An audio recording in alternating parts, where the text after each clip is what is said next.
Hello and welcome to Command Point. I'm Shane. I'm here by myself today because I wanted to do a video basically talking about my DEATHSKULLS roster for ACO, as you guys have seen in the title of this video that you have already clicked on. And this isn't going to be scripted. I'm not writing anything out for this beforehand. I'm just going to give you kind of a more analytical, in-depth look at the roster. I'm going to talk about my games, my wins, my losses, and then in the end I'm going to talk about some of the things that I plan on changing to my DEATHSKULLS roster as the ITC season continues and I go on into more events throughout the year. So introduction, I took ORKS to ACO, specifically with the DEATHSKULLS clan culture, which is, for those of you unaware, DEATHSKULLS is basically you get a free hit and free wound reroll in each phase, much like Salamanders. But in addition to this, you get a 6-up invuln on all of your DEATHSKULLS models, which is going to end up being all of my models except for my Gretchens, ammo runs, and my flash kit. As in the case of Gretchens and ammo runs, they do not benefit from any clan cultures, and flash kits only benefit from freebooters, but their presence on your kill team does not prevent other models from having a clan culture. So, with that out of the way, I'm going to do a quick recap of the roster, and then I'm going to talk about some of the lists that I ran, and I'll explain some of the purpose of these models in the roster itself.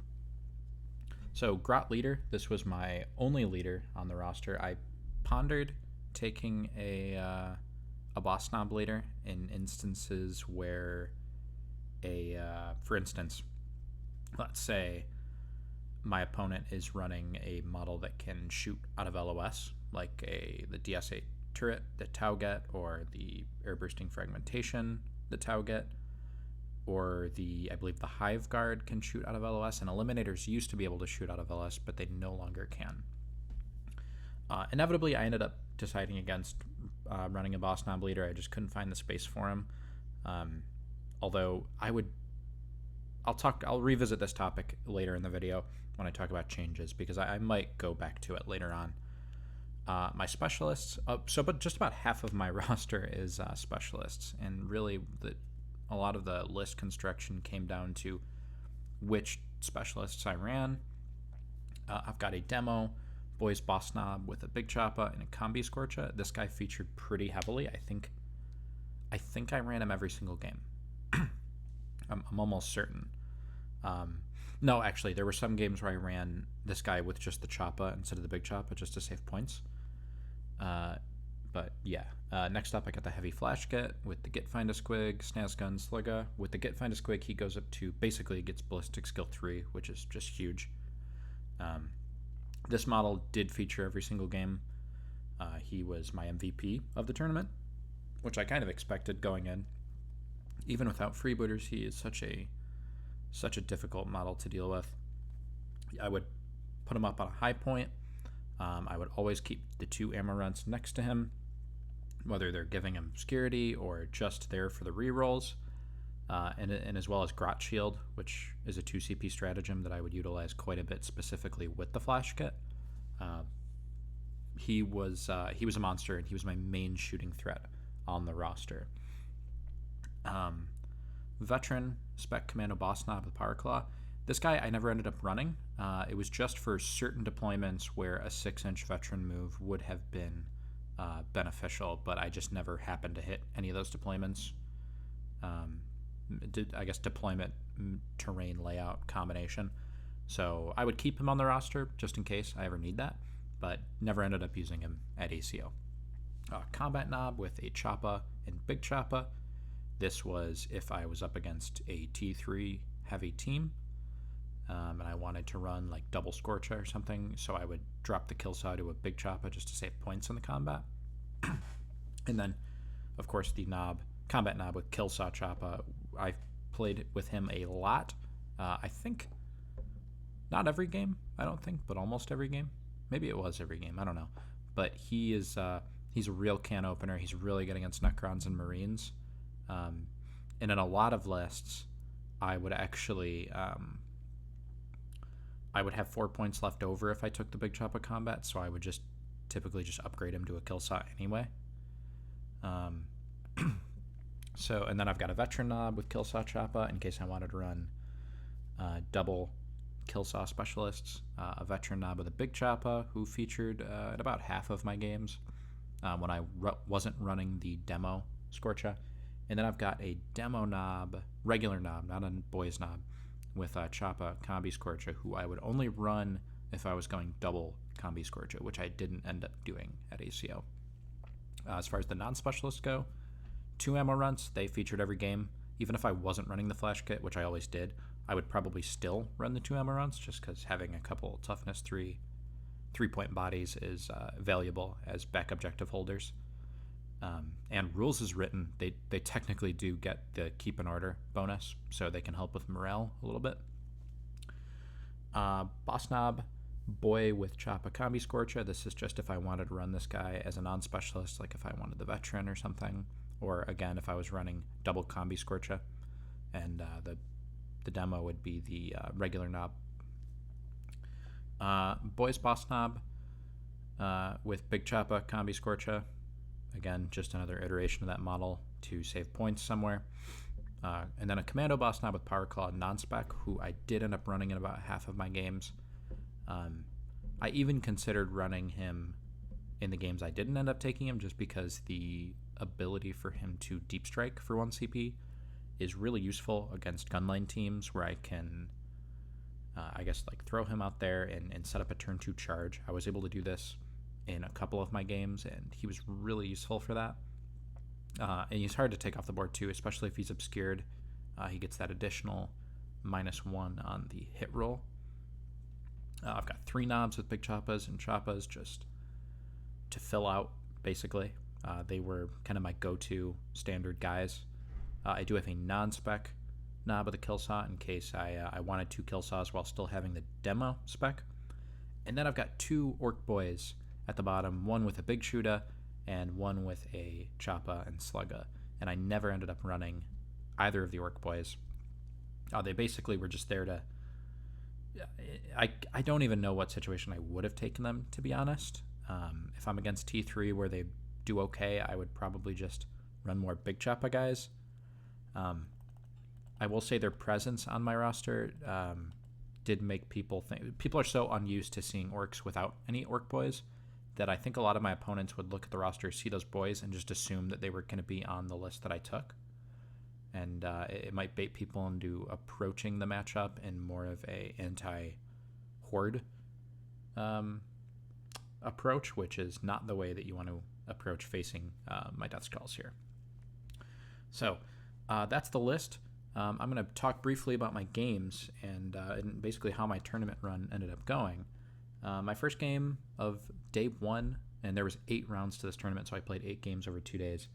My first game of day 1 was against NECRONS, which is going to be a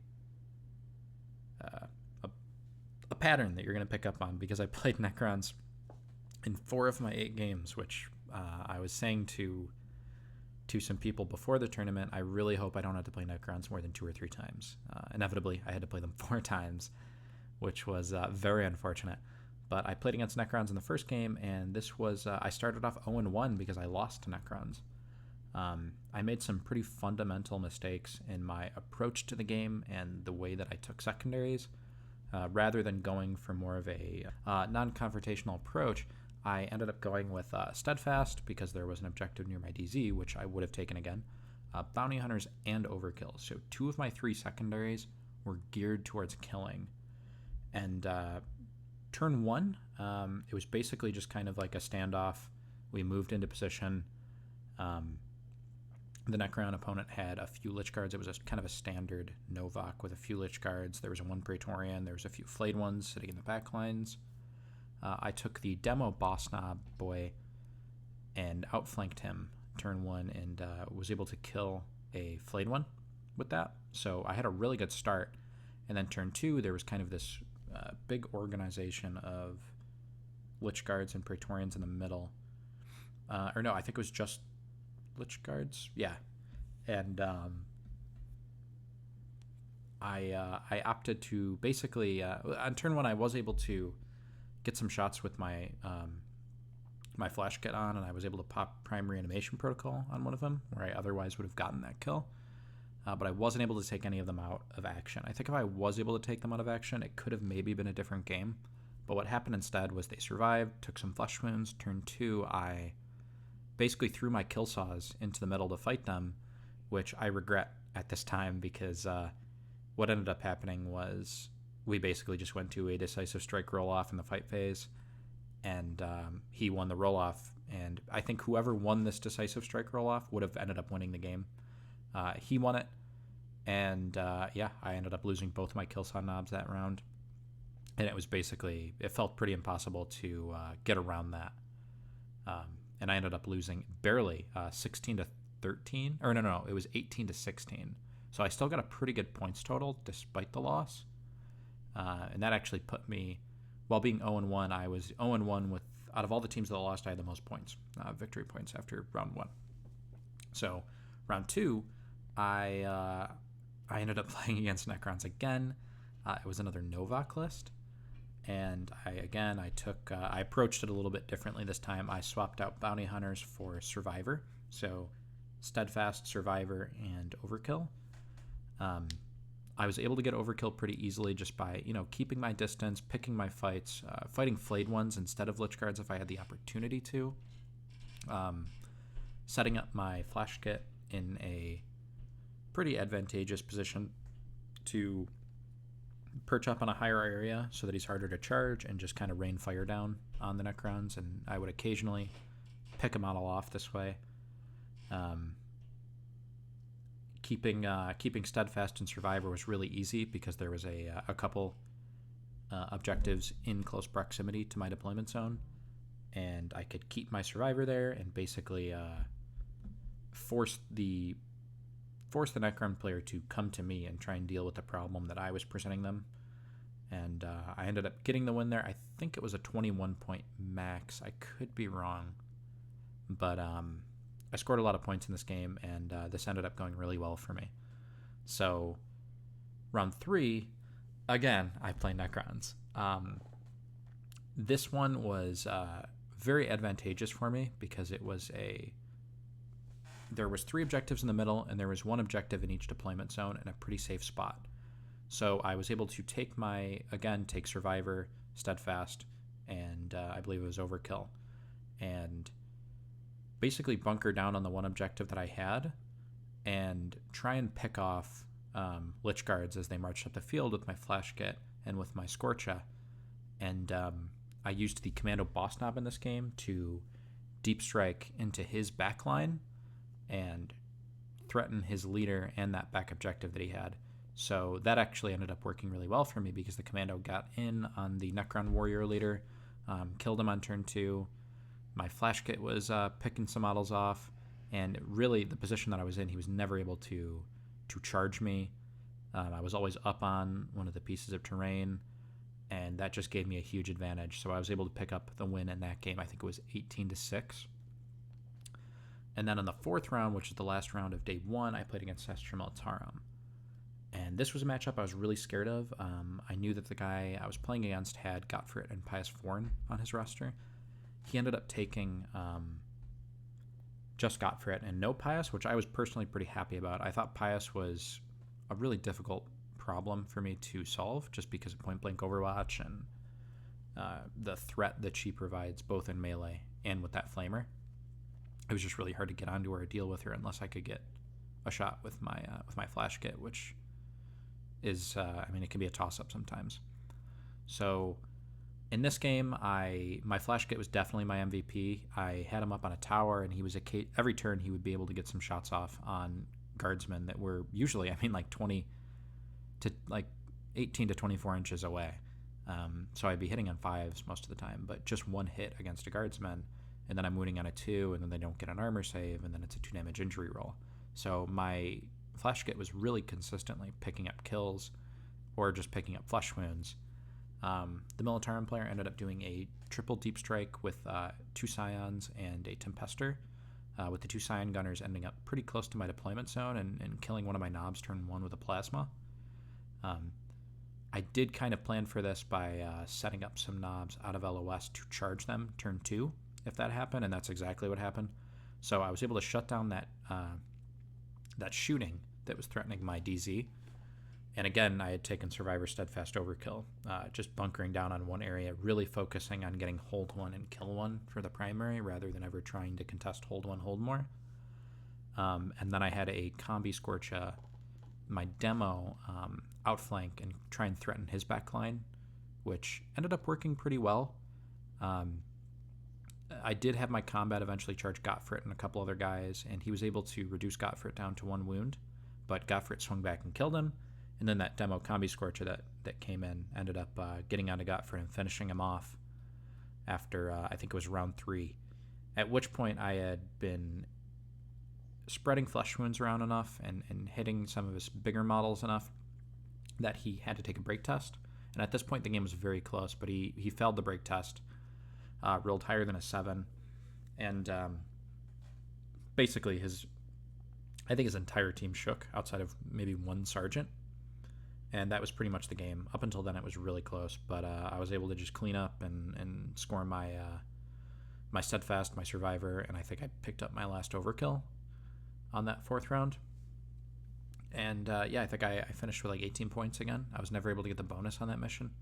So I went into the end of day 1 at 3rd place overall, 3-1. And day 2, I ran into some problems right off the bat. So first match of day 2, again, I'm playing Necrons, and this is a match where it's hard to take too much away from it because I was just talking to somebody before the tournament and about how in a big tournament where you're playing 7 to 8 games, there's usually going to be 1 game at least out of those 8 where you might get pretty unlucky with the dice. And I would say this was the game for me. It actually started off really well. By turn 2, my opponent was really like kind of down in the dumps. He thought he'd lost it. And turn 3 and 4, I just couldn't get anything off. He was able to get in, prevent my Steadfast, and I was able to keep Survivor, barely. But I was only able to kill 1 model the whole game, so Overkill was a tough task. And I just I rolled so many 1s this game. But I mean, my opponent played it really well. He had a really strong list. He had double Triarch Praetorian, which is the only time I played against this tournament, and it was really hard to deal with. Just the mobility and the shooting, like kind of the dual threat that they present. It made my game very difficult, but I will say this was the only game of the tournament where I feel like I got a little bit unlucky with the dice. But then going into round 6, so the second game on day 2, I played against Tau, and this was my 3rd and final loss of the tournament. And I don't think, I mean, my dice weren't great in this game, but I don't think I lost because of the dice. I think my opponent played well, and the biggest thing about it was we were playing on the mission on the championship packet. It was mission 4 called Assassinate. And there was 3 objectives, and they were all right in the middle, going down the center of the board. And we happened to be on the terrain layout where there is basically no terrain in the middle. So I took, I believe it was the demo Scorcha. I took the commando boss knob so that I could deep strike. I took the Killsaw knob. I took a couple big choppas. I took the heavy and the runts and the Gretchen. I took survivors. I didn't take Steadfast because there was just no way I was going to hold. I think it was going to be difficult for me to hold any objective at any point, let alone for the entire game.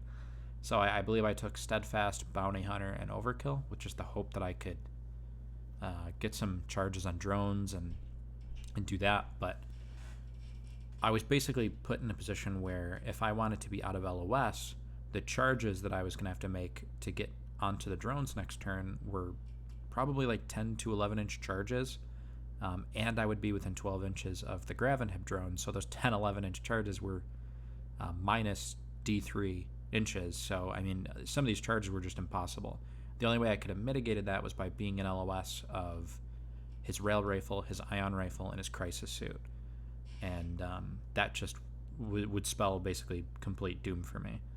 I was able to deep strike my Combi Scorcha into a pretty dangerous spot, and he had an 8-inch charge onto the Tau Pathfinder leader, and I failed the charge even with the reroll. So I would say there I had kind of a bad beat. And then I was able to get some shots off on the recon drone, like basically uncontested with my flash kit. Got to the injury roll and failed the 2 damage, and then put a Pathfinder gunner to the injury, or not to the injury, but I got a wound on him, and then he passed the wound off onto that flesh-wounded recon drone with savior protocols, rolled the d6 and rolled the 2, so the recon drone lived. So I'd say right there, some bad beats. I think I did end up failing a pretty crucial charge with my commando too, but with that map and with that board combination against Tau with ORKS, I'm not sure there was anything I could have done to win that game. I didn't. It was kind of hard to get bent out of shape about it, just because I genuinely don't know what I could have done there. Fortunately, that mission and that terrain setup were immediately updated after ACO for future tournaments going forward. Instead of just 3 objectives down the middle, each player has an objective in their deployment zone, so they have something that they can hold and kind of bunker down on. And there's a little bit more terrain on that board now. So I think maybe if I played on that, it would have been a very different game, and I could have approached it differently, rather than kind of having to constantly rely on like 10 to 11 inch charges. But I don't know. I can't really rag on my opponent because I think he did everything that he needed to do. I think he played it well, but that board was just worst case scenario for the ORKS. My next game was, I believe, against Astartes, Blood Angels Astartes. So I had come to this tournament very much prepared to play against them. My roster was really built to be able to handle the Astartes meta, and there was 3 Astartes for Deathwatch at the tournament. So a pretty good chunk of players took them, but this was the only time in the whole tournament I got paired against Astartes, which is kind of unfortunate. And this was probably the best game I had this tournament. My opponent had pretty bad dice, I will say. Couldn't make an armor save to save their life. I set up my flash kit up top, took Survivor Steadfast because there were some safe objectives. The flash kit was up on a container, pretty much unchargeable, and I just readied him. Was able to kill 2 Marines with the flash kit in the first shooting phase. And then turn 2, I got some blind charges in with kill saws and wiped out a couple more Marines, and it was basically over by turn 2. This list is super, super teched out to beat Marines. I mean, the heavy flash kit is one thing, but I've got the Commando Boss Knob with the Power Claw who can get through Marine armor pretty well. I had the double kill saw list, and I had a Scorcha and then an extra knob with a big choppa. And that list just does very well against Astartes. And then my last game of the tournament was against DRUKHARI, and my opponent ended up taking Witches with Cult of the Cursed Blade.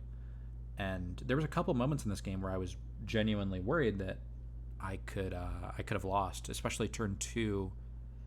There was just a lot of Witches got stuck in on my knobs, and I was getting the better of them in most of these fight phases, but it took me making 1 or 2 clutch 5-up in Muln save, or 5-up saves, or I don't think I ever had to make a 6-up in Muln, but I definitely had to make some clutch 5-ups against the Shardnet and Impaler Witches.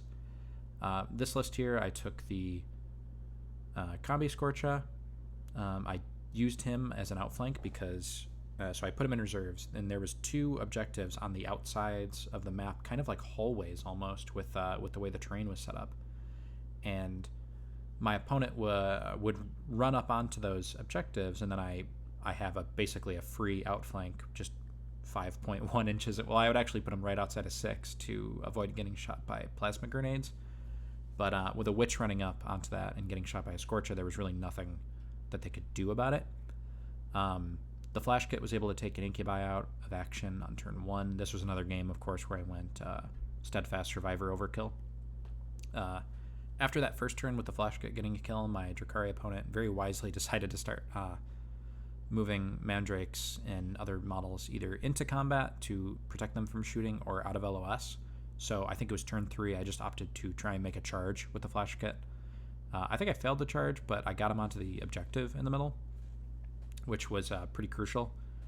And really it just came down to coming out on top on these combats. The Big Choppa guys in particular were really consistently able to put 2 to 3 wounds onto the witches, which would force them to make multiple 4-up saves, and if one 4-up save fails, then it's pretty much going through, because the 2 damage kind of negates their 6-up Feel No Pain. And I was able to max in this game, and end up going 5-3 overall in the tournament. I had the second most victory points overall, right behind the guys in first and second who tied for first. I only had 1 less point than them. If I'd gotten 1 more win, I would have probably ended up in second place, but ended up 5th overall. And I mean, I was overall happy with the way that the roster performed and with the way that I played outside of that very first game, where I think I made a lot of mistakes and promptly fixed them. But yeah, I think the DEATHSKULLS, my theory behind them and their killiness and other teams' kind of inability to deal with all of the tools that they have, both in shooting and in melee, I think I was right about a lot of that, and I'm really happy with how it performed. That being said, there are probably a few things that I would change going forward, and I'll talk about that right now. So the first thing that I look at is what did I never run, and I sort those into its own category. So the things I never ran were the Veteran Commando Boss Knob with Power Claw, the Orc Boy with the Slugga and Choppa, and the Orc Boy Gunner with the Big Shoota. And I think, and then the Demo Knob with Choppa Combi Scorcha, who is like 22 points, I believe that model was. So, and I look at them one by one and I try and say, would I take it, or is this a thing where I don't think I would have ever taken it? In which case, what can I replace that with on the roster? So, first things first, let's go from the top. The Veteran Commando Boss Knob with Power Claw. I never ran him, but I can actually see the scenario where I would. Like I said earlier, the certain deployments where a 6-inch veteran move can actually be really helpful, whether it's to like open a door or just, threaten a certain part of the board. I can see myself running that, and so I would keep him on the roster, even though he never made an appearance at ACO. The Demo Knob with Choppa Combi Scorcha, I didn't run him, but I can picture certain matchups where I would want to run double Scorcha, because that's really what this model's utility is for the double Scorcha lists. Because if I'm only running 1 Scorcha, I'm going to take the boys version, which is 5 points cheaper. 5 to 7 points cheaper, depending on what I kit him out with. So that was kind of a no-brainer for me. I would definitely keep him. Never know if you're going to run into like a Tyranid Horde or like a GSC Horde or a Demon Horde, where that would be very useful. And then you go down to the Orc Boy with the Slugga and Choppa, and the Orc Boy with the Gunner. So the Slugga, Choppa, Orc Boy, both of these models at the bottom are 7 points. And if I have 7 points left over, if I had to take one of these, it would be the Big Shoota. So right off the bat, the question becomes, would I ever take both? And I think the answer to that is no. So that to me says I can take this Slugga and Choppa Boy off of the roster and replace him with something else.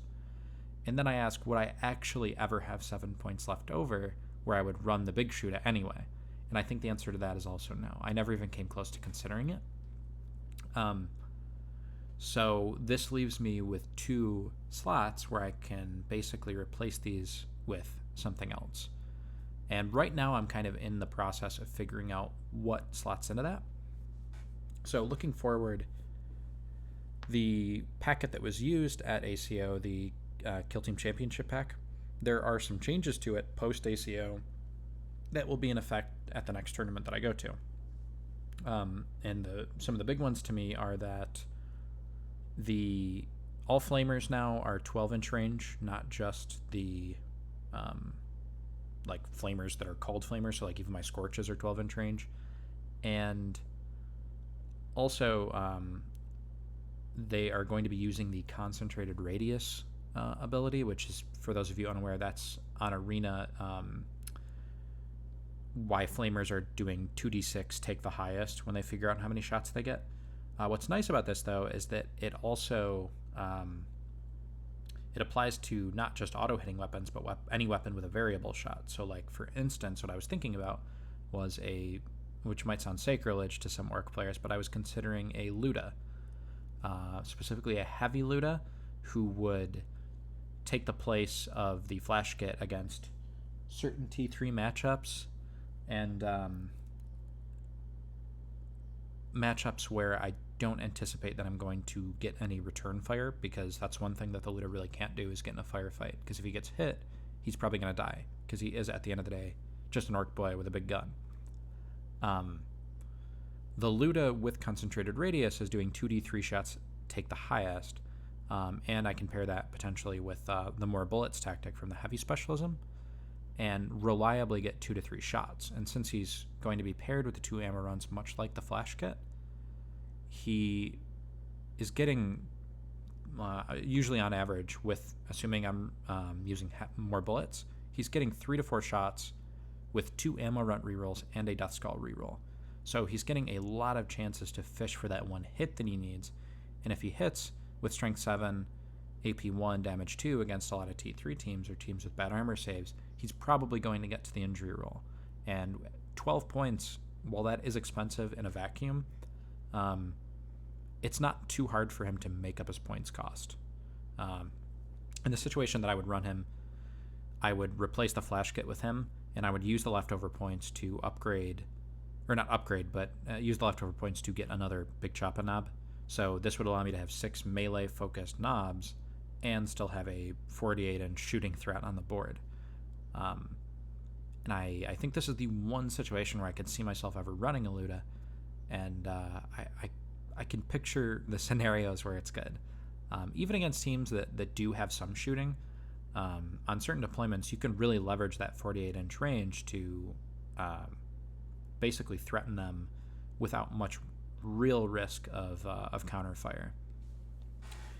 And then there's the other slot, which I've really been going back and forth on what I would want to replace that Big Shooter knob with, the Big Shooter Orc Boy. And it kind of goes back to, maybe I would take that, now that I have the extra slot, I would take that Boss Knob Leader in instances where I think that my Gretchen leader is going to be threatened early on, or threatened by guns that can shoot out of LOS. I definitely think it's worth a consideration. It's probably the front runner right now. The other options that I've considered are a veteran Mega Knob. The problem with this is he is 45 points, and I think the things that he's good against, a lot of those factions orcs don't have much problems against anyway. For instance, Tyranids. I think the Mega Knob is really good against Tyranids, but the issue is my Death Skull. This Death Skull list is already fantastic against Tyranids. It just kind of creates this big body that they cannot kill because they don't have anything more than AP2. And I'm basically dropping 2 knobs to get the Mega Knob. And is that actually worth it? I don't really know. Maybe it would be worth it to have the Mega Knob on the roster just to kind of psych out my opponent, because you never know if he's going to take it. Most people aren't going to be taking too much AP against orcs, so if you're not taking AP3, then you might not realistically be able to take the Mega Knob out of action like at any point with 3 wounds and a 2-up save. So those are kind of the front runners right now. I'm leaning more towards a Boss Knob Leader in those kind of niche situations. And as weird as it sounds, I mean, it does save me. Like, I upgrade one of my knobs to the Boss Knob, and I get rid of the Gretchen, and I've got 2 extra points there that I can put towards one of my knobs, maybe get an extra kill saw if there's points left over. Yeah, I mean, it's definitely interesting. I'm really happy with how the list performed, and coming out of ACO, I remember sitting in the hotel after day 2 and just thinking, man, I cannot wait to play this list some more because it did what I wanted it to. And the losses, I either learned something from my mistakes. There was the one loss where I feel I did get a little bit diced, and you can't let yourself get discouraged. And then there was the one map where I don't know what I could have done to win anyway, and it's since been fixed. So I'm really optimistic about how this tournament went for me. 5th place is a really good finish. I was coming in hoping to get top 3, but I was really close, so I can't get too upset about it. And I think going into the next event, which will hopefully be sometime this summer, I can bring this list back and with these tweaks and with the changes, and hopefully perform well and show you guys something different. So let me guys know what you thought of this roster breakdown. I know it's a little bit lengthy, but I wanted to give a really in-depth analytical look at my tournament experience and what I brought and why I brought what I brought, because I know that Death Skull orcs are not something that people have seen too often at big tournaments, and I really believed in this team, and I really thought that they could make a mark, and I think they did. So shout out to all of our subscribers. If you're listening and you're enjoying our content and you're not subscribed, please consider subscribing and ringing the bell. Shout out to our patrons, as always. If you guys are already a subscriber and you're really enjoying this, consider checking out our Patreon. We have exclusive content, exclusive podcasts on there, and early access to every video, including this one. So thank you guys so much for listening, and have a good one.